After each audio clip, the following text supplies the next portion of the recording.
Yavaş yavaş yukarıya doğru.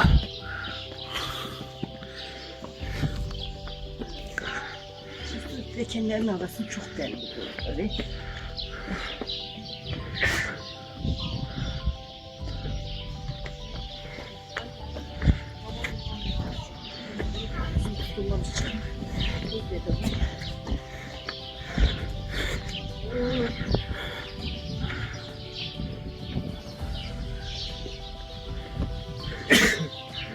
Ya Allah. Beləcənə çok hündür bir yerdi. Çıkmak insana çətinlik yaradır. Ancak çok güzeldi. Allah insana güc verir.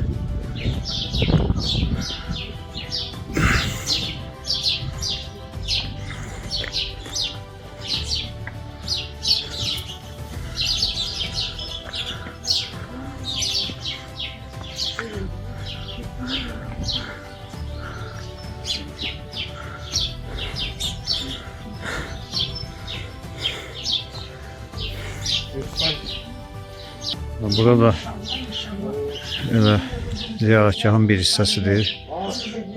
Dualar olunur. Yani burada söykəndikləri qeyd olunur.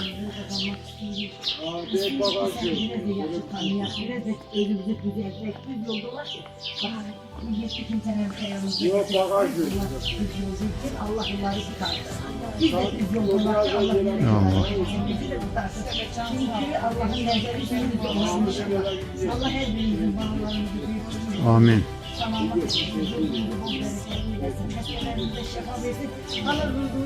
Ya Allah. Çünkü Allah'a cevap verin. Bu ayaklarını sarı git. Allah beğendiğin yerlere git. Allah sen istediklerden Allah sen istediklerini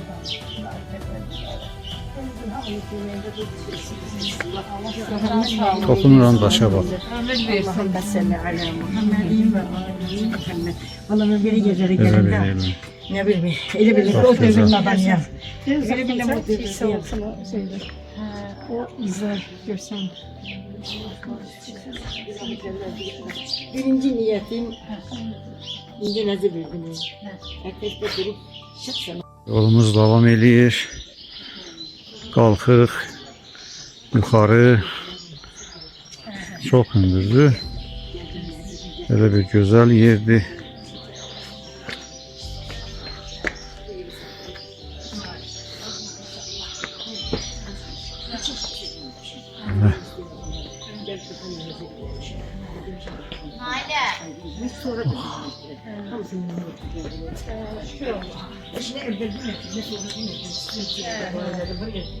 Çünkü o kalbe doğru kesin.